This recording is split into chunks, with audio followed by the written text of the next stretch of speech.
अस्सलामुअलैकुम dear viewers, welcome to my YouTube channel. उम्मीद करता हूँ कि आप सब खैरियत से होंगे और एफआईए की तैयारी भरपूर तरीके से कर रहे होंगे। आज के इस लेक्चर के अंदर हम एफआईए एक्ट 1974 को डिस्कस करेंगे। एफआईए एक्ट 1974 1974 के अंदर बिल की शक्ल में ड्राफ्ट किया गया और उसके बाद पार्लियामेंट में इसको पेश किया गया। पार्लियामेंट में डिबेट और पास होने के बाद ये बिल प्रेसिडेंट साहब को फॉरवर्ड किया गया। प्रेसिडेंट साहब ने इस बिल को 1975 के अंदर 13 जनवरी को मंजूरी दी और इस तरह 13 जनवरी 1975 को ये एफआईए एक्ट की शक्ल अख्तियार कर गया। एफआईए एक्ट 1975 में पास होने वाला 8वां एक्ट था। ये इसका एक्ट नंबर है, इसको भी आपने एमसीक्यू के तौर पर याद रखना है। जैसे ही 13 जनवरी को प्रेसिडेंट साहब ने इसकी मंजूरी दी तो इसके 4 दिन के बाद यानी कि 17 जनवरी को ये एक्ट गज़ट के अंदर पब्लिश किया गया ताकि इसको फॉर्मली अनाउंस कर दिया जाए। ये तो था इसका एक बेसिक सा इंट्रोडक्शन। एफआईए एक्ट को इन डिटेल डिस्कस करने से पहले कुछ बेसिक टर्मिनोलॉजीज़ को समझना और सीखना बहुत ज़रूरी है। आइए पहले उनको देखते हैं। सबसे पहले एक टर्मिनोलॉजी है जिसे हम कहते हैं लॉ। बहुत दफ़ा हम इसका अपनी नॉर्मल लाइफ के अंदर भी जिक्र सुनते हैं, तो हमें ये पता होना चाहिए कि लॉ होता क्या है। लॉ के अंदर आपके जितने भी कॉन्स्टिट्यूशनल रूल्स होते हैं, एक्ट्स होते हैं, रेगुलेशंस हैं या जुडिशल डिसीजंस हैं जो अदालतें देती हैं, इन सबको इंक्लूड करके एक ब्रॉडर टर्म के तौर पर पेश किया जाता है, कानून जिसे उर्दू में हम कहते हैं। एक्ट आपके पास एक स्पेसिफिक टाइप होती है लॉ की, जो किसी ख़ास मकसद के लिए बनाया जाता है और इस एक्ट को पार्लियामेंट या फिर कोई लेजिस्लेटिव बॉडी पास करती है। एक्ट पास होने से पहले एक बिल की शक्ल में मंजूर होता है जिसको हम इस एक्ट का ड्राफ्ट भी कहते हैं और इसके साथ साथ जब प्रेसिडेंट और पार्लियामेंट उसको अप्रूव कर देते हैं और सिग्नेचर हो जाते हैं तो वो आपके फेडरल इन्वेस्टिगेशन एक्ट 1974। उम्मीद करता हूँ कि आपको लॉ और एक्ट के दरमियान डिफरेंस क्लियर हो गया होगा। पाकिस्तान में लॉ बनने की जर्नी को समझते हैं कि पाकिस्तान में लॉ कैसे बनता है। पहले उसकी ज़रूरत महसूस होती है और उसके साथ साथ ज़रूरत के साथ साथ कोई आइडिया भी हो सकता है। फिर उस आइडिया को या ड्राफ्ट किया जाता है। ड्राफ्ट कौन करता है? मिनिस्ट्री या फिर लॉ डिवीजन से जो लीगल एडवाइज़र्स होते हैं वो करते हैं। मिनिस्ट्री ऑफ लॉ से लोग ताल्लुक़ रखने वाले लोग हो सकते हैं। जब ड्राफ्टिंग हो जाती है फिर वो जाता है कैबिनेट के पास एज अ गवर्नमेंट बिल के तौर पर। कैबिनेट उसको मिनिस्टर्स जितने होते हैं फेडरल के अंदर, अगर तो फेडरल का बिल है, अगर कोई फेडरल लॉ बनाना चाह रहे हैं, लाइक एफआईए एक फेडरल का है, इसी तरह प्रोविंशियल का अलग से होता है जो फिर प्रोविंशियल कैबिनेट के पास जाता है, जो प्रोविंशियल मिनिस्टर्स होते हैं। उसके बाद कैबिनेट से अप्रूव होने के बाद उसको इंट्रोड्यूस करवाया जाता है बिल को। इस इंट्रोड्यूस किस में करवा रहे हैं जी? अगर आप बिल को नेशनल असम्बली में करवा रहे हैं तो पार्लियामेंट के 2 हाउसेस होते हैं। फर्स्ट को हम नेशनल असम्बली कहते हैं, सेकंड को हम सेनेट कहते हैं। अब जो ये आपका सेनेट होता है इसको हम अपर हाउस कहते हैं, इसकी तादाद 100 होती है। और आपका जो नेशनल असम्बली है इसको हम लोअर हाउस कहते हैं और इसकी तादाद 336 है, 336, जिनमें माइनॉरिटीज़ भी इंक्लूड हैं, वुमेन सीट्स भी इंक्लूड हैं। तो इसके बाद जब ये फर्स्ट रीडिंग में क्या होता है, बेसिकली उसका जो बिल होता है या ड्राफ्ट होता है उसका टाइटल पढ़ा जाता है और उसका पर्पस बता दिया जाता है। उसके अलावा कोई डिबेट नहीं होती। फिर फर्स्ट रीडिंग के बाद ये बिल आपके पास जाता है स्टैंडिंग कमेटी के पास। स्टैंडिंग कमेटी जो होती है वो क्लॉज बाय क्लॉज इस बिल को एनालाइज करती है और इसका डिटेल एग्जामिनेशन करने के बाद इसे अप्रूव करती है।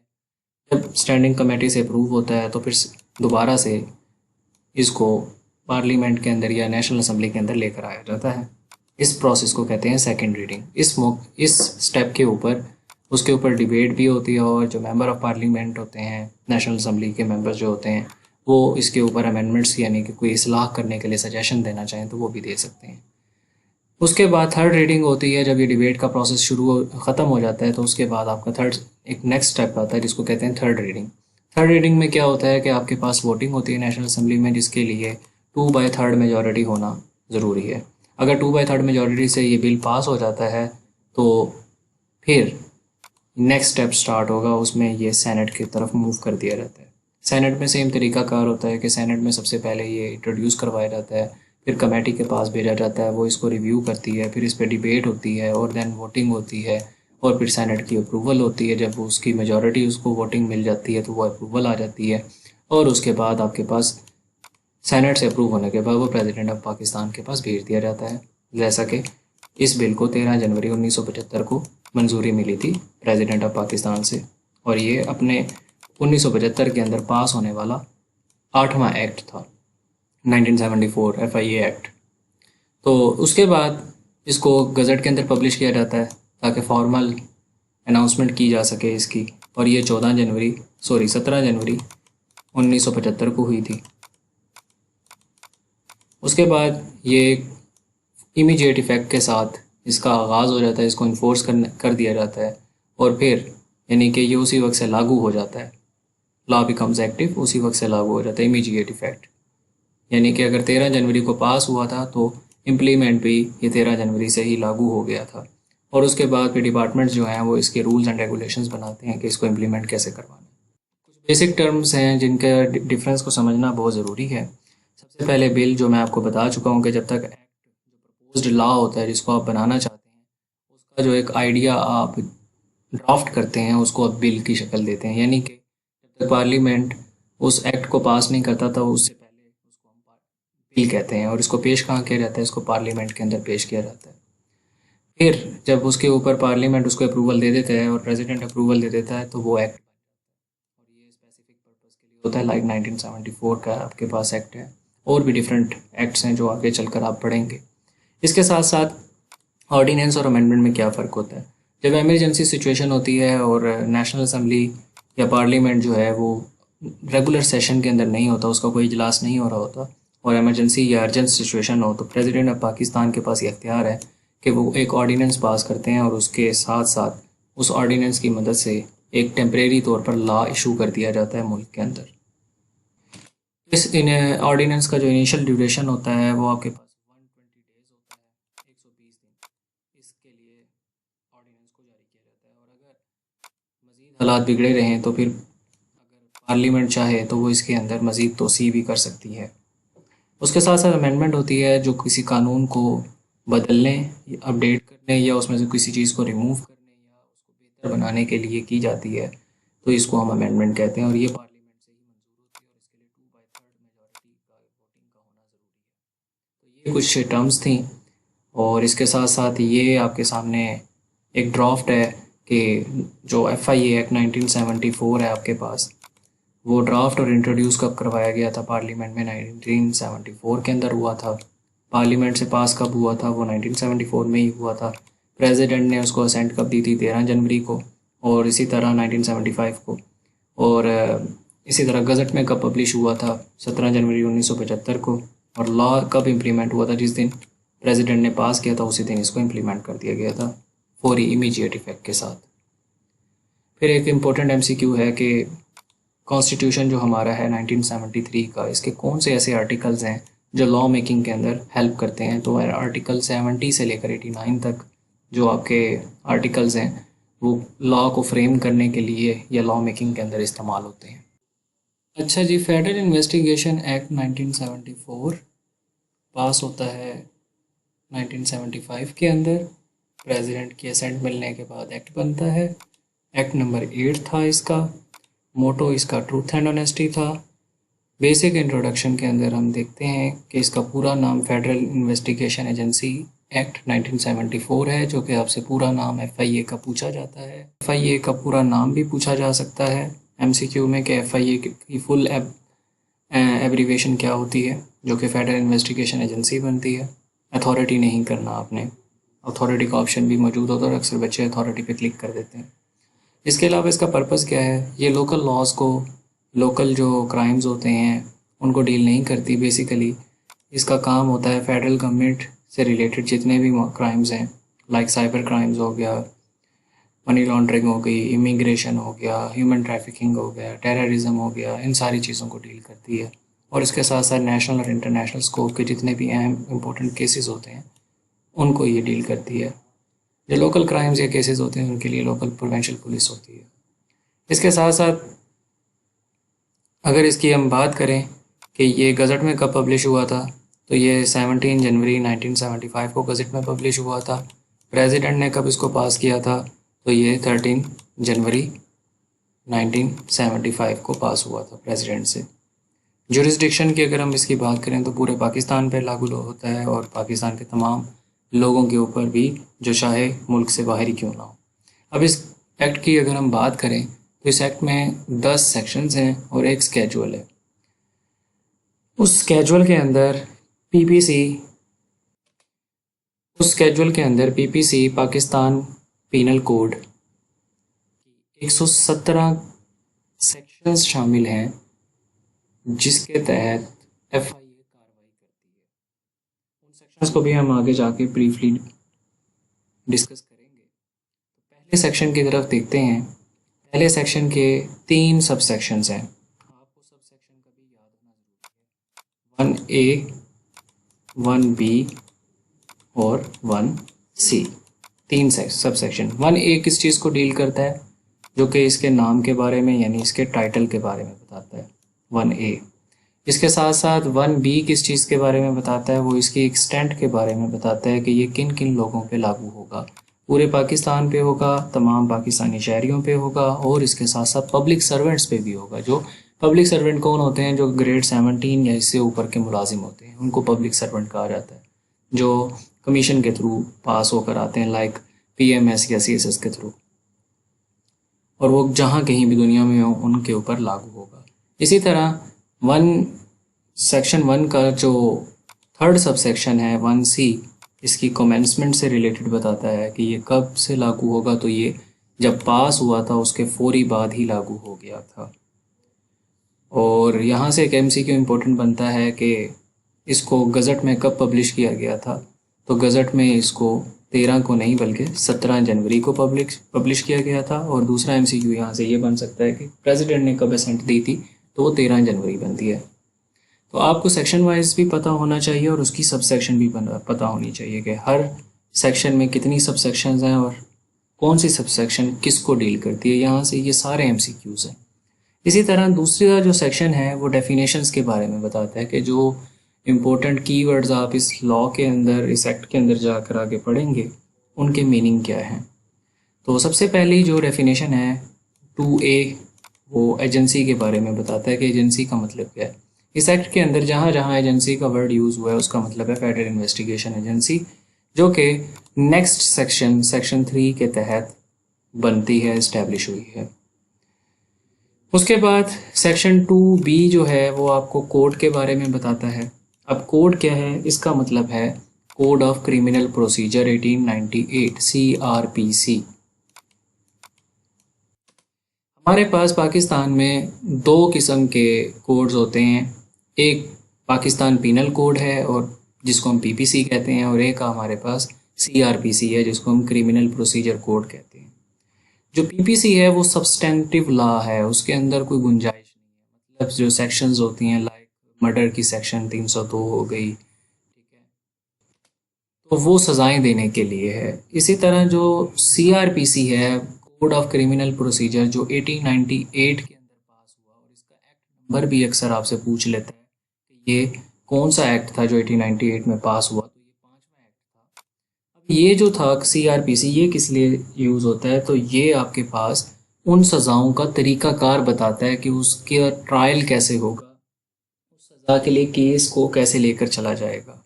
तो ये मेन लॉ बुक है आपके पास जो बताती है कि क्रिमिनल केसेस को कोर्ट्स में हैंडल कैसे किया जाता है। फिर 2C आपके पास सब सेक्शन इसकी C है 2 की, जो कि डायरेक्टर जनरल के बारे में बताती है कि डायरेक्टर जनरल कौन होगा, वो हेड ऑफ़ द FIA होता है, टॉप ऑफिसर होता है। इसके अख्तियारात IG के बराबर होते हैं, जो पुलिस का IG होता है, ग्रेड 22 का, DGP ग्रेड 22 का होता है। इसी तरह 2D जो है यानी कि चौथी सब सेक्शन इसकी, वो हमें बताती है प्रोविंशियल पुलिस के बारे में। प्रोविंशियल पुलिस ये लोकल पुलिस होती है, जैसे सिंध में, KPK में, बलूचिस्तान में, पंजाब में, ठीक है। जो लोकल पुलिस, नॉर्मल पुलिस काम कर रही होती है, वो पुलिस एक्ट 1861 के अंडर बनी है, तो जहाँ जहाँ प्रोविंशियल पुलिस का नाम आएगा तो आपने समझ जाना है कि वो पुलिस एक्ट 1861 के तहत बनने वाली नॉर्मल पुलिस है, जो हर सूबे की अपनी पुलिस होती है। इसी तरह 2E है, जो आपको पब्लिक सर्वेंट यानी कि छठी जो इसकी सबसेक्शन है वो आपको पब्लिक सर्वेंट के बारे में बताती है। पब्लिक सर्वेंट क्या है? आपके पास जो PPC पाकिस्तान पीनल कोड, जिसको हमने सब्सटेंटिव लॉ कहा था, जो सज़ाएं बताता है कि क्या सज़ा होगी किस जुर्म के लिए, उसकी जो सेक्शन 21 है उसके अंदर पब्लिक सर्वेंट की डेफिनेशन की गई है। पब्लिक सर्वेंट एक ऐसा बंदा होता है जो गवर्नमेंट, फेडरल गवर्नमेंट, ठीक है, या फिर उससे ताल्लुक़ रखने वाले किसी भी ऑर्गेनाइजेशन से, या फिर जिन कॉरपोरेशंस को फेडरल गवर्नमेंट कंट्रोल करती है, उन ऑर्गेनाइजेशन से ताल्लुक़ रखने वाले जितने भी एम्प्लॉयज़ हैं जो ग्रेड 17 से अबव हैं, उनको हम पब्लिक सर्वेंट कहते हैं। ये आपके पाकिस्तान पीनल कोड की डेफिनेशन के अकॉर्डिंग FIA एक्ट ने भी यही डेफिनेशन की है पब्लिक सर्वेंट की। So anyone working in the government or government controlled institution is known as public servant, but above grade 17 or equal to grade 17। फिर इसमें 2F आती है, जो कि स्पेशल पुलिस का, जिसका हमने जिक्र किया था कि स्पेशल पुलिस जो थी वो FIA के बनने से पहले बनी थी, और 1948 में एक ऑर्डिनेंस के थ्रू, यानी सदर ने एक ऑर्डिनेंस पास किया था इमरजेंसी की सूरत में, जो स्पेशल इन्वेस्टिगेटिव पुलिस यूनिट था। इसका पूरा नाम था Pakistan special police establishment, PSPE। यहाँ से एक MCQ बन सकता है। और ये किस ऑर्डिनेंस के तहत बनी? 1948 में। ऑर्डिनेंस का नंबर क्या था? 7 था। ये आपको याद होना चाहिए। इसी तरह पाकिस्तान पीनल कोड जो था वो क्या था, वो कब पास हुआ था? 1860 में पास हुआ था। उसका आपके पास जो एक्ट नंबर है वो क्या है? 45 है। ये आपको सारे याद होने चाहिए, ये MCQs बन सकते हैं।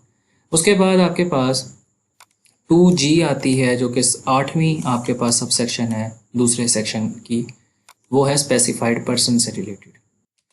ये स्पेसिफाइड पर्सन्स क्या होते हैं? देखें, मुख्तलिफ आपके पास जो आपने ऊपर डिपार्टमेंट पढ़े, लाइक स्पेशल पुलिस के बारे में पढ़ा, या फिर आपने प्रोविंशियल पुलिस के बारे में पढ़ा, तो इनके जो ऑफिसर्स थे स्पेशल कैटेगरी के, वो ट्रांसफ़र किए गए FIA के अंदर। उन ऑफिसर्स का नाम स्पेसिफाइड पर्सन है, ठीक है। So special category of transferred police officers, और ये आर्टिकल 3 के तहत होते हैं, क्योंकि FIA आर्टिकल 3 के तहत बनी थी, तो उनकी ट्रांसफ़र भी आर्टिकल 3 के अंडर ही होगी। ये बात भी आपने याद रखनी है। और इसके साथ इसकी लास्ट जो सब सेक्शन है रूल्स के बारे में, वो आपको बताती है कि जितने भी रूल्स इस एक्ट के अंदर बने हैं वो सारे के सारे रूल्स, यानी कि इस एक्ट को प्रॉपरली इम्प्लीमेंट करने के लिए जितने भी रेगुलेशंस, जितने भी प्रोसीजर बनाए गए हैं वो सारे के सारे होंगे। टोटल इसकी सब सेक्शन 2 की टोटल जो सब सेक्शंस बनती हैं वो 8 हैं, और आपको हर सब सेक्शन का याद होना ज़रूरी है कि कौन सी सब सेक्शन किस चीज़ को बारे में बताती है, और उस सब सेक्शन के अंदर कोई इम्पोर्टेंट बात की गई है या नहीं। जितनी भी बातें थी वो मैं साथ साथ बताता जा रहा हूँ, इनको अपने ऐसे याद कर लेना है। उसके बाद आते हैं जी सेक्शन 3 की तरफ, जो बहुत इम्पोर्टेंट है। इसी सेक्शन के ऊपर FIA को इस्टेब्लिश किया गया। इसकी 2 आपके पास सब सेक्शन है 3 की। इसकी कितनी टोटल सब सेक्शंस हैं? आपके पास 2 सब सेक्शंस हैं। जो पहली सब सेक्शन है वो आपको बताती है कि एजेंसी बनी कैसे। Federal government has the authority to create an agency called the federal investigation agency. जो अथॉरिटी है वो किसके पास है? यहाँ से MCQ बनेगा। एजेंसी बनाने की वो फेडरल गवर्नमेंट के पास है। कौन सी एजेंसी? Federal investigation agency.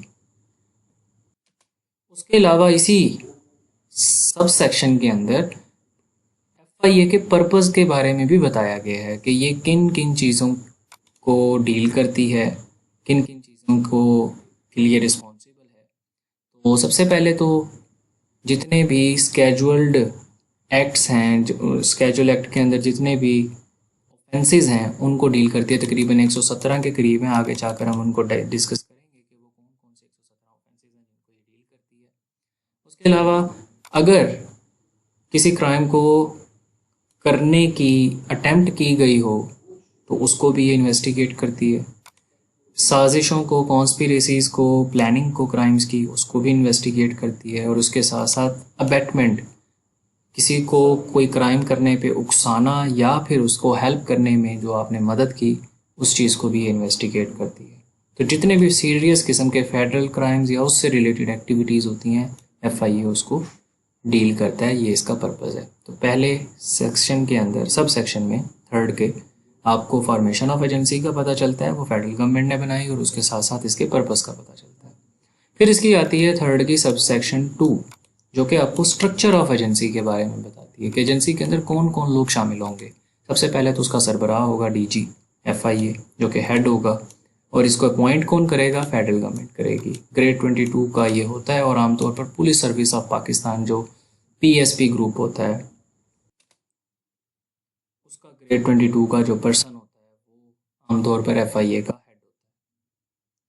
जैसा कि अभी रिसेंटली डॉक्टर उस्मान अनवर जो आईजी पंजाब पुलिस रहे हैं, वो अब एज डीजी एफआईए सर्व कर रहे हैं।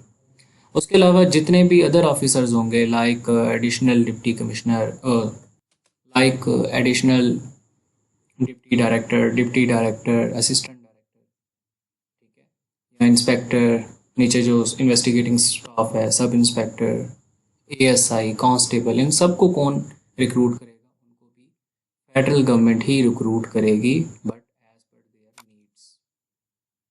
ओके, तो एफआईए को लीड कौन करता है? डीजी करता है, और उसके सपोर्ट करने के लिए ऑफिसर्स को अपॉइंट किया जाता है। ये बात यहाँ पे, ये थी आपकी सब सेक्शन 2,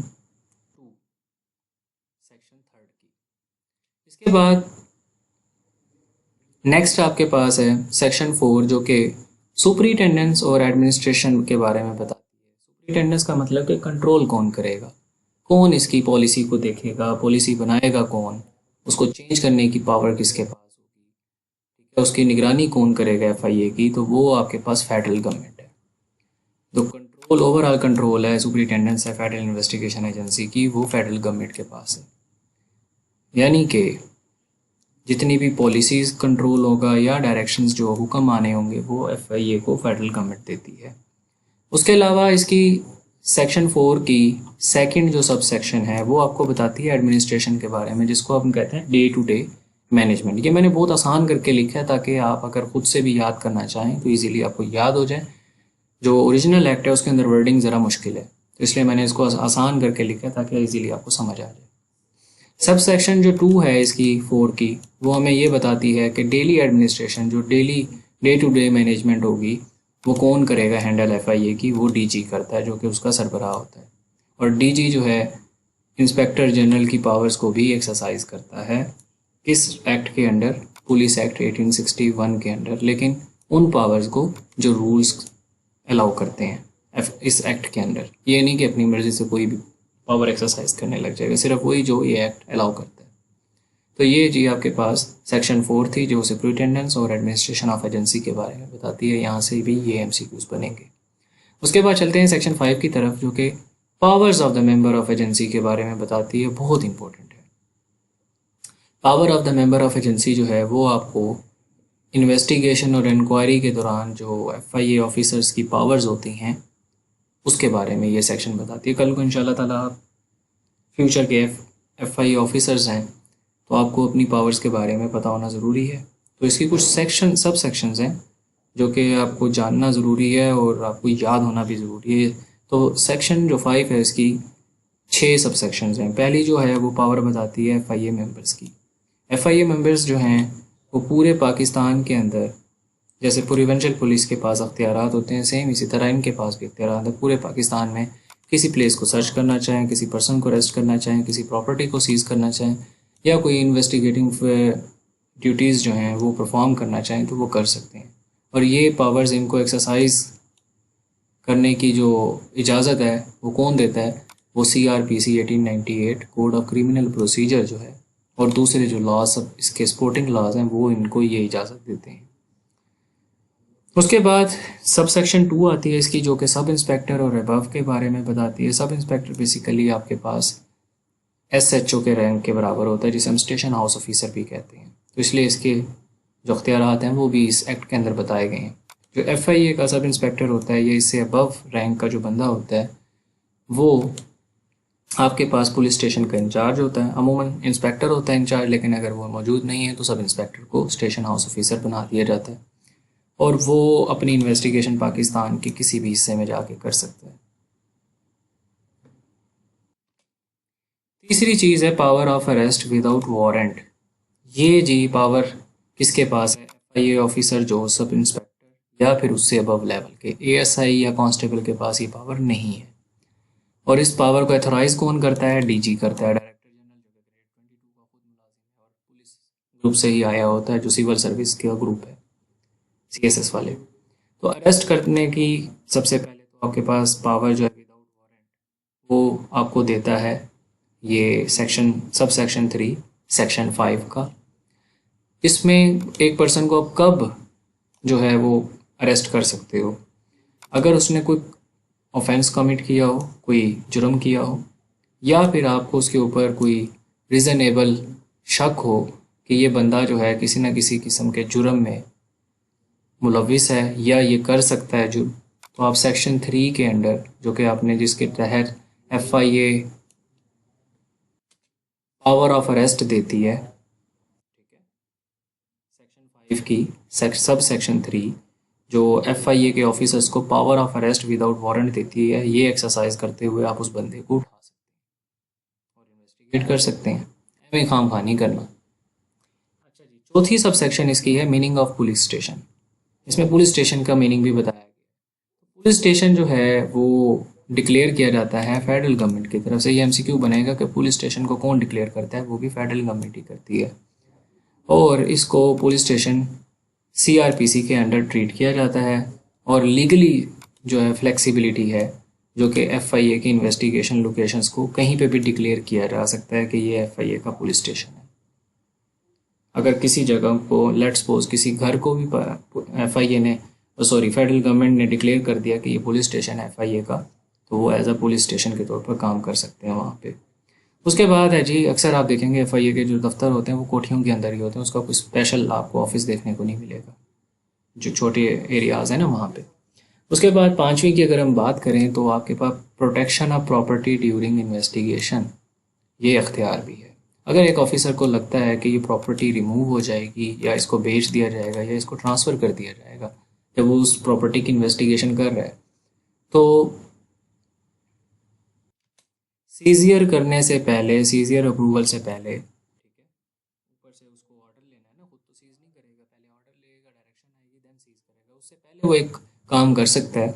वो काम क्या है कि वो एक रिटर्न ऑर्डर इशू कर देगा जिससे इस प्रॉपर्टी को डिस्पोज नहीं किया जा सकता, यानी किसी को बेचा नहीं जा सकता, किसी को ट्रांसफ़र नहीं किया जा सकता। और ऐसा करने के लिए उन्हें कोर्ट से अप्रूवल लेना जरूरी है। ये था जी आपके पास पांचवा सब सेक्शन। और छठा सब सेक्शन जो है वो फिर ज़ाहिरी बात है सज़ा है।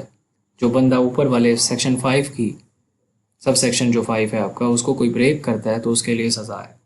क्या सज़ा है? 1 साल की कैद बामुशक्कत, रेगुलस इम्प्रिजनमेंट, या फिर फ़ाइन आपको हो सकता है, या दोनों भी हो सकते हैं, डिपेंड करता है कि कितनी ज़्यादा बड़ी वायलेशन आपने की है। तो ये 6 सब सेक्शंस थे सेक्शन 5 के। 2002 के अंदर एक अमेंडमेंट के थ्रू, ऑर्डिनेंस के थ्रू अमेंडमेंट की गई और इसमें सेक्शन 5A को भी ऐड किया गया। जो असिस्टेंट डायरेक्टर लीगल और डिप्टी डायरेक्टर लीगल, जो कि इसका एफआईए का लीगल डिपार्टमेंट है, इनके 2 ऑफिसर्स होते हैं, एक 17 ग्रेड का होता है, एक 18 ग्रेड का होता है। इनको जो है वो पब्लिक प्रोसिक्यूटर माना जाता है। ये एफआईए के केसेस को कंडक्ट कर सकते हैं। कहाँ पे कंडक्ट कर सकते हैं? स्पेशल कोर्ट्स के अंदर, या फिर जो हाई कोर्ट के अंडर जितने भी सब ऑर्डिनेट कोर्ट हैं, like civil courts, session court, ठीक है, वहाँ पे जाके ये एज अ पब्लिक प्रोसिक्यूटर के तौर पर काम कर सकते हैं। तो ये सब सेक्शन 5 जो है, सेक्शन 5A जो है, ये इंपॉर्टेंट है। ये भी आपसे पूछी जा सकती है कि जी ये किस पर्पज़ के लिए इस्तेमाल होती है। तो उम्मीद है कि आपको पहले 5 सब सेक्शंस जो हैं वो तो समझ आ गए होंगे। इसके साथ हम चलते हैं छठे सेक्शन की तरफ, जो कि power to amend the schedule है। स्केड्यूल अभी मैंने आपको बताया कि इसके अंदर बेसिकली वो सारे के सारे सेक्शंस हैं जो पीपीसी से लिए गए हैं, तकरीबन कोई 117 के करीब हैं, जो वो सेक्शंस हैं जिसके तहत एफआईए काम करती है। वो जराइम हैं जो सज़ाएं बताते हैं कि इस जुर्म के लिए क्या सज़ा है, ठीक है। सीआरपीसी वो प्रोसीजर बताता है कि वो आपने उसको सज़ा तक लेकर कैसे जाना है। जबकि पीपीसी आपको सज़ा बताता है कि किस जुर्म के लिए कितनी सज़ा है। तो अब वो जो स्केड्यूल था जिसके अंदर हमने पीपीसी की सेक्शंस ऐड की हुई हैं, इनको अगर आप ऐड करना चाहते हैं कोई नई सेक्शन, या उन पहले से ऐड शुदा जो सेक्शंस हैं उनमें से किसी को रिमूव करना चाहते हैं, या कोई सेक्शन अपडेट करना चाहते हैं, तो इसको कहते हैं अमेंड द स्केड्यूल करना, स्केड्यूल के अंदर इस्लाह करना। तो इसकी पावर किसके पास है? वो भी फेडरल गवर्नमेंट के पास है। और ऐसा वो कैसे करेगी? ऑफिशियल गज़ट के अंदर जो गवर्नमेंट का पब्लिश होता है उसके अंदर एक नोटिफिकेशन इशू करेगी कि कौन सी चीज़ को वो स्केड्यूल में ऐड करना चाह रहे हैं, मॉडिफाई या फिर रिमूव करना चाहते हैं। ये था जी आपके पास छठा सेक्शन। उसके बाद चलते हैं सातवें सेक्शन की तरफ, जो कि आपके पास है डेलीगेशन ऑफ पावर, के पावर्स को किसी दूसरे को दे देना। जो DGFIA साहब हैं ये अपनी पावर्स जो हैं दे सकते हैं किसी भी ऑफिसर को, लेकिन कैसे देंगे? रिटर्न ऑर्डर के थ्रू। उसके लिए एक रिटर्न ऑर्डर लिख के देंगे, कोई मुंह जुबानी नहीं दे सकते, रिटर्न ऑर्डर इशू करेंगे। और उसके साथ साथ रिटर्न ऑर्डर के साथ साथ उस स्पेसिफिक ऑफिसर को अलाउ करेंगे कि आप इन पावर्स को एक्सरसाइज कर सकते हैं, लेकिन उसके साथ साथ कुछ कंडीशंस भी सेट करेंगे कि आपने इन पावर्स को का अब्यूज़ नहीं करना, आपने इसको नाजायज़ तरीके से इस्तेमाल नहीं करना है। उसके लिए कुछ ना कुछ कंडीशंस हैं जिनमें रहते हुए आपने इन पावर्स को यूज़ करना है। और ऐसा क्यों किया जाता है? ताकि वर्क को जो है वो मोर एफिशिएंटली जो है परफॉर्म किया जा सके। इसके बाद आठवां आता है इंडेमनिटी, लीगल प्रोटेक्शन क्लॉज। ये बहुत इंपॉर्टेंट है और आपके लिए जानना भी बहुत ज़रूरी है, क्योंकि कल को जब आप इन्वेस्टिगेशन करेंगे तो आपको अपना राइट पता होना चाहिए as an FIA officer. Indemnity ये होती है, ये प्रोविजन कहती है कि किसी भी किस्म का कोई लीगल केस, कोई सूट, कोई प्रोसिक्यूशन या कोई कोर्ट प्रोसीडिंग जो है वो फाइल नहीं की जा सकती। किन किन लोगों के खिलाफ? फेडरल गवर्नमेंट के खिलाफ, या फिर FIA के ऑफिसर के खिलाफ, या फिर कोई ऐसा बंदा जो किसी दूसरे डिपार्टमेंट से FIA के अंदर प्रोबेशन पीरियड पे आया काम करने के लिए और इसी लॉ के अंडर काम कर रहा था, उस पर भी आप कोई फाइल, कोई केस, सूट नहीं कर सकते। कब नहीं कर सकते? वो कंडीशन भी साथ दी गई हैं। अगर उसने वो काम डन इन गुड फेथ किया हो, या फिर intended to be done under the laws और रूल्स, या उसकी नीयत ये हो कि वो असूलों के मुताबिक या फिर लॉ के मुताबिक चल रहा है, तो उसके ऊपर कोई केस नहीं किया जा सकता। ये उसको इंडेमनिटी गिवन है। उसके बाद नाइन्थ है पावर टू मेक रूल्स।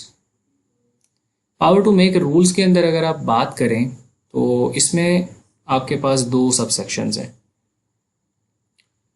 पहली सब सेक्शन हमें बताती है कि रूल्स कौन बनाएगा, तो सिंपल सी बात है, फेडरल गवर्नमेंट ही बनाएगी। जब एजेंसी को कंट्रोल वो कर रही है तो रूल्स भी वो बनाएंगे। कैसे बनाएंगे? ऑफिशियल गजट के अंदर नोटिफिकेशन करके। क्यों बनाएंगे? ताकि इस एक्ट के पर्पस को, यानी कि जो इन्वेस्टिगेशन है मामलात की, उसको कैरी करने के लिए रूल्स बनाए जाते हैं। एक तो ये आपके पास सब सेक्शन आ गई 9(1). अब 9(2) है जो कि सब सेक्शन है, सेकेंड सब सेक्शन, वो हमें रूल्स बताती है क्या क्या रूल्स हैं, इनको समझना ज़रूरी है। 2 सेक्शन के फिर कुछ मज़ीद सब सेक्शन है। 2 पहले तो खुद सब सेक्शन है 9 की, फिर उसके अंदर भी कुछ सब सेक्शन है, लाइक 9, आप इसको यूँ लिखेंगे 9, 2 और इसके साथ साथ A। ठीक है, अब वो कितनी है टोटल? आपके पास 5, जो सब सेक्शन 2 है इसकी 5 मज़ीद सब सेक्शंस हैं। पहली सब सेक्शन को देखते हैं। तो पहली सब सेक्शन जो है वो हमें बताती है टर्म्स एंड कंडीशन के बारे में, कि जो DG साहब है उनकी सर्विस की टर्म्स एंड कंडीशंस क्या होंगी, और उसके अलावा जितने भी दूसरे मेंबर एजेंसी में काम कर रहे हैं उनकी टर्म्स एंड कंडीशंस क्या होंगी। साथ में क्वालिफिकेशन जो है हर पोस्ट के अगेंस्ट रिक्रूटमेंट के लिए वो क्या होगी। ये रूल्स बनाएगी कौन? Federal government. उसके साथ साथ पावर्स एंड फंक्शंस जो हैं एजेंसी मेंबर्स के, लाइक इन इंक्वायरीज और इन्वेस्टिगेशन में, वो भी डिसाइड करेगी फेडरल गवर्नमेंट। इसके अलावा नेचर और एक्सटेंट ऑफ असिस्टेंस FIA, यानी कि किस तरह FIA जो है वो जितनी भी प्रोवेंशियल इन्वेस्टिगेटिव एजेंसीज़ हैं, लाइक CTD हो गई, ठीक है, इनको अगर उनके पास FIA के पास कोई इंफॉर्मेशन है तो वो किस तरीके से प्रोवेंशियल इन्वेस्टिगेटिंग एजेंसीज़ को दे सकती है, वो भी रूल्स कौन डिसाइड करेगा? आपकी फेडरल गवर्नमेंट करेगी। Powers of the inspector general police under the police act 1861, ये जो अख्तियारात हैं ये DG साहब भी एक्सरसाइज कर सकते हैं। ये रूल भी कौन बना रहा है? फेडरल गवर्नमेंट बना रही है। और आखिर में E आपके पास यानी 5th सब सेक्शन है जो कि 2 की, वो बताती है कि अगर DG साहब चाहते हैं कि वो एजेंसी किसी मेंबर को रिवॉर्ड देना चाहें तो वो भी दे सकते हैं, या फिर पब्लिक को कमेंडेबल सर्विसेज के ऊपर कोई अच्छी सर्विस प्रोवाइड करने में, अगर कोई बंदा पब्लिकली हेल्प करता है इदारे की, तो उसको भी अगर कोई इनाम देना चाहें तो वो डीजी साहब दे सकते हैं। तो ये थी जी आपके पास रूल से रिलेटेड। अब आते हैं रिपील की तरफ। रिपील का मतलब होता है मनसूख करना, यानी इसकी 10वीं सेक्शन है जो कि लास्ट सेक्शन है। रिपील का मतलब होता है मनसूख करना। अब जब ये एक्ट बना तो इससे पहले कुछ एक्ट्स जो थे उनको मनसूख कर दिया गया, like Pakistan special police establishment PSPE, जो इससे पहले FIA से पहले इदारा काम करता था, स्पेशल इन्वेस्टिगेटिंग यूनिट था, 1948 में ऑर्डिनेंस के थ्रू बना था। ऑर्डिनेंस नंबर भी आपको पता होना चाहिए। इसी तरह स्पेशल पुलिस है, ठीक है, जो कि आपके पास Pakistan special police and provincial police amalgamation order, amalgamation order 1962, यानी कि इन दोनों को मिक्स करके का जो ऑर्डर आया था 1962 में, वो अब ये दोनों चीज़ें, एक तो PSPE 1948 और इसके साथ साथ स्पेशल पुलिस और प्रोविंशियल पुलिस का जो इकट्ठा एक मिला के इदारा बनाने का जो ऑर्डर था, वो दोनों अब रिपील हो गए हैं, ख़त्म हो गए हैं। इसका इफ़ेक्ट क्या आएगा? ये तो पहली इसकी सब सेक्शन थी, 1 के अंदर रिपील आ गई कि कौन कौन से लॉज या एक्ट्स जो हैं वो रिपील हुए। दूसरा, इसका इफेक्ट क्या होगा इस ऑर्डिनेंस का? अब जब ये ऑर्डिनेंस रिपील हो जाएंगे 1948 वाले, ठीक है, क्योंकि ऑर्डिनेंस था ना तो पाकिस्तान स्पेशल पुलिस एस्टेब्लिशमेंट, तो जब ये रिपील हो जाएगा तो फिर क्या होगा? पहला जो सेक्शन सब सेक्शन 2 है, उसकी पहली जो क्लॉज है वो ये बताती है आपको कि तमाम जो स्पेशल पुलिस के मेंबर्स हैं, इंक्लूडिंग स्पेसिफाइड पर्सन जो किसी और इदारे से काम करने के लिए आए थे, उनको ट्रांसफ़र कर दिया जाएगा एजेंसी के अंदर with same service terms and conditions subject to sub section 5। Sub section 5 हम आगे जाकर पढ़ेंगे इसी की, रिपील के एक्ट की, रिपील सेक्शन की। लेकिन जो यहाँ पे वो बात करता है इस क्लॉज के अंदर, वो कहता है कि जितने भी स्पेशल पुलिस के मेंबर्स थे या फिर स्पेसिफाइड पर्सन्स थे, उनको जो जो उनके डेजिग्नेशन थे, लाइक कोई अगर सब इंस्पेक्टर था, कोई ASI था, तो वो सेम डेजिग्नेशन और सेम टर्म्स एंड सर्विसेज के साथ FIA में काम करेगा। और जितनी भी पेंडिंग इंक्वायरीज और इन्वेस्टिगेशंस इन इदारों में थी, वो सारी की सारी कौन डील करेगी? FIA करेगी। ये इसकी सेकंड क्लॉज थी। तो ये आपके पास क्या आ जाता है? इफेक्ट ऑफ रिपील आ गया, जो कि सब सेक्शन 2 है रिपील की। अब सब सेक्शन 3 की तरफ चलते हैं। अच्छा जी, ये जो थर्ड आपके पास सब सेक्शन है, ये बताती है कि अभी तो FIA का एक्ट जो है वो स्टार्ट नहीं हुआ, उससे पहले पहले रिपील का तो वो बेसिकली एक्ट्स को रिपील किया गया, लेकिन उनमें जो बंदे इन डिपार्टमेंट्स में इस एक्ट के थ्रू काम कर रहे थे, वो अपना काम जो है जारी रखेंगे। लाइक अगर कोई as a sub inspector police में काम कर रहा था, प्रोविंशियल पुलिस में, जो बेसिकली आपके पास प्रोविंशियल एक्ट के तहत बनी थी, 1861 वाला जो था या 1862 वाला, वो बंदा उस वक्त तक काम करता रहेगा जब तक FIA एक्ट इम्प्लीमेंट नहीं होता। तो यहाँ सब सेक्शन 3 में ये बात की गई है, एक्ट को रिपील किया गया है, ना कि उन बंदों को डिसमिस किया गया है। वो अपनी पोस्ट पर ही काम करते रहेंगे जब तक ये एक्ट इम्प्लीमेंट नहीं होता। सब सेक्शन 4 जो है आपके पास, वो आपको बताती है कि फेडरल गवर्नमेंट जो है वो स्पेसिफाइड पर्सनस को, सब सेक्शन जो 3 आपने ये वाली पढ़ी है कि वो अपने इदारों में काम करते रहेंगे, इसके तहत अपॉइंट कर सकती है फेडरल गवर्नमेंट, ठीक है। और अगर कब कर सकती है? जब DG FIA उनमें से किसी को रिकमेंड कर दे, या फिर प्रोविंशियल गवर्नमेंट जो है एग्री कर जाए कि जी हाँ जी, ये ऑफिसर्स हमारे जो हैं, हमें इनकी इतनी ज़रूरत नहीं है, आप इनको FIA में ले जाएं, तो फेडरल गवर्नमेंट उनको रिक्रूट कर लेगी। ये इसकी सब सेक्शन 4 है रिपील ऑर्डर की। अगर, और तीसरी बात यहाँ पे जो की गई है, DGFI ने रिकमेंड कर दिया, प्रोविंशियल गवर्नमेंट भी एग्री कर गई, तो उस बंदे की भी विलिंगनेस होनी चाहिए। और अगर उस बंदे की विलिंगनेस है तो वो 30 डेज के अंदर इस एक्ट के स्टार्ट होने के साथ ही ज्वाइन कर सकता है FIA को। 5वीं और आखिरी सब सेक्शन जो है वो ये है कि जो हमने सब सेक्शन 2A और 4 के अंदर पढ़ा, 2A में हमने क्या पढ़ा कि जितने भी ये एक्ट थे, लाइक स्पेशल पुलिस हो गया या प्रोविंशियल पुलिस हो गया, जिनके स्पेसिफाइड पर्सन्स थे, उनको हमने FIA में ट्रांसफ़र कर पाया था। एक तो ये 2A था। और 4 के अंदर हमने कहा था कि फेडरल गवर्नमेंट उन बंदों को अपॉइंट कर लेगी।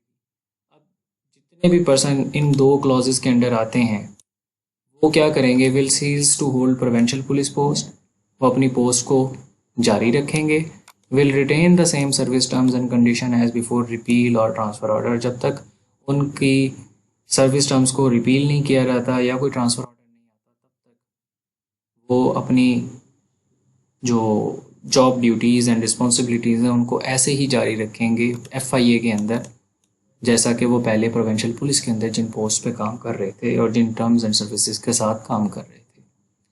तो आई होप सो कि यहाँ तक आपको इसकी 10 सेक्शंस और सब सेक्शंस जो हैं वो समझ आ चुकी होंगी। आपने इनको ऐसे ही याद करना है, थोड़ा सा टाइम लगेगा लेकिन इंशाल्लाह ताला आपका एक भी MCQ यहाँ से ज़ाया नहीं जाएगा। उसके बाद नंबर ऑफ़ PPC सेक्शंस, मैंने स्केड्यूल की बात की थी कि इसका एक स्केड्यूल है 1974 एक्ट का, उसके अंदर FIA में 117 सेक्शंस हैं पाकिस्तान पीनल कोड से जो सज़ाएं बताता है। वो कौन कौन सी हैं इनको हम थोड़ा सा आगे चल के पढ़ते हैं, लेकिन थोड़ा सा आपकी इन्फॉर्मेशन के लिए मैं बता देता हूँ कि FIA किन किन क्राइम्स को इन्वेस्टिगेट करता है।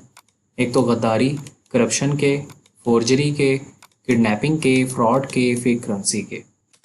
फोर्जरी से मुराद ये होता है कि जब आप कोई फेक डॉक्यूमेंट बना लेते हैं, ठीक है, तो इसके भी यानी कि ID कार्ड आपने बना लिया, ठीक है, या कोई किसी का चेक आपने जो है गलत जानबूझ के जो है ना साइन कर दिया जबकि उस बंदे ने नहीं किया था, उसके आपने साइन कॉपी कर ली, इसको कहते हैं फोर्जरी। किडनैपिंग हो गया, फ्रॉड हो गया, फेक करेंसी हो गया, इन सारी चीज़ों को पाकिस्तान पीनल कोड के अंडर जो है वो FIA डील करती है। उसके अलावा कुछ मेजर लाज हैं, फेडरल लाज हैं जो आपको पता होना ज़रूरी हैं, जैसा कि ऑफिशियल सीक्रेट एक्ट है 1923, passport act 1974, anti terrorism act 1997, anti money laundering act 2010 और prevention of electronic crimes act 2016 जो कि बहुत इंपॉर्टेंट है। NCCIA ने साइबर क्राइम्स की बढ़ते हुए इस एक्ट को पास करवाया था पार्लियामेंट से। तो ये कुछ एक्ट्स हैं जिनके तहत FIA काम करती है, फेडरल लॉज हैं इनको, क्योंकि वो इन सारे के सारे जराइम को देखती है तो वो इन्हीं के अंडर कहीं ना कहीं आते हैं। तो ये भी आपको पता होने चाहिए। अब चलते हैं जी इन 117 सेक्शंस की तरफ। ये कौन कौन से सेक्शंस हैं या जो जराइम हैं जो हमें बताते हैं कि जी FIA इनके तहत काम करेगी। आपके पास क्राइम अगेंस्ट द स्टेट आ जाते हैं इनमें, जैसा कि इसमें सेक्शन कौन कौन सी इंक्लूड होती हैं। 120B क्रिमिनल कॉन्स्पिरेसी, आपने कोई साजिश की रियासत के ख़िलाफ़। 121 से 123 तक किसी को रियासत के ख़िलाफ़ उकसाया जंगू करने पे, या फिर आपने पाकिस्तान के बनने पर ही इतराज़ कर दिया कि जी पाकिस्तान को तो बनना ही नहीं चाहिए था, तो 123A लगती है। और इसी तरह 124 एंड 124A किसी को सिडेट करने के लिए, लाइक साइंस आप यूज़ करते हैं, कोई एक्शंस, कोई नफ़रत फैलाने वाला मवाद जो गवर्नमेंट के अगेंस्ट हो, ठीक है, तो उसका भी आपके ऊपर चार्ज लग सकता है और ये FIA डील करती है। इसी तरह करप्शन और मिसयूज़ ऑफ पब्लिक ऑफिस, जो सिविल सर्वेंट्स यूज़ करते हैं, पब्लिक ऑफिस को मिसयूज़ करते हैं, ये जितने भी डिपार्टमेंट्स के अंदर ऑफिसर्स होते हैं जो रिश्वत लेते पकड़े जाते हैं, अपनी क्या कहते हैं पावर्स को गलत यूज़ करते हैं, तो उनको भी क्या कहते हैं, कौन उनके ऊपर इन्वेस्टिगेशन करता है, FIA करती है। इसी तरह ऑब्स्ट्रक्शन ऑफ पब्लिक सर्वेंट्स,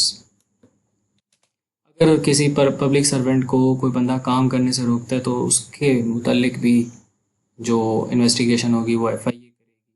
इसी तरह एविडेंस को डिस्ट्रॉय करने पे या क्रिमिनल को हार्बर करने पे, छुपाने पे जो ऑफेंस होगा उसकी इन्वेस्टिगेशन भी FIA करेगी।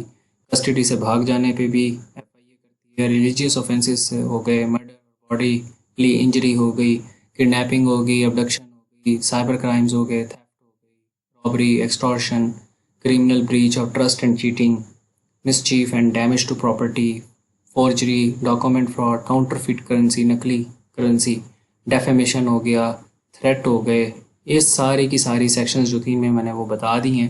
आप इसको इन डिटेल भी पढ़ सकते हैं, आपके से डॉक्यूमेंट शेयर कर दिया जाएगा, तो इससे आपको ये भी पता चल जाएगा कि FIA के जो ऑफिसर होते हैं वो किन किन जराइम को जो है वो डील करते हैं, उनकी इन्वेस्टिगेशन या इंक्वायरी करते हैं। तो उम्मीद करता हूँ कि आपको FIA एक्ट जो है वो बहुत अच्छे तरीके से समझ आ गया होगा। और अगर आपको ये वीडियो अच्छी लगती है तो काइंडली इसे लाइक करें, अपने दोस्तों के साथ शेयर करें और हमारे यूट्यूब चैनल को इसी तरह की मज़ीद इन्फॉर्मेटिव वीडियोस के लिए आप सब्सक्राइब भी कर सकते हैं। शुक्रिया, अपना ख्याल रखें और आपसे मुलाकात होती है अगली वीडियो के अंदर।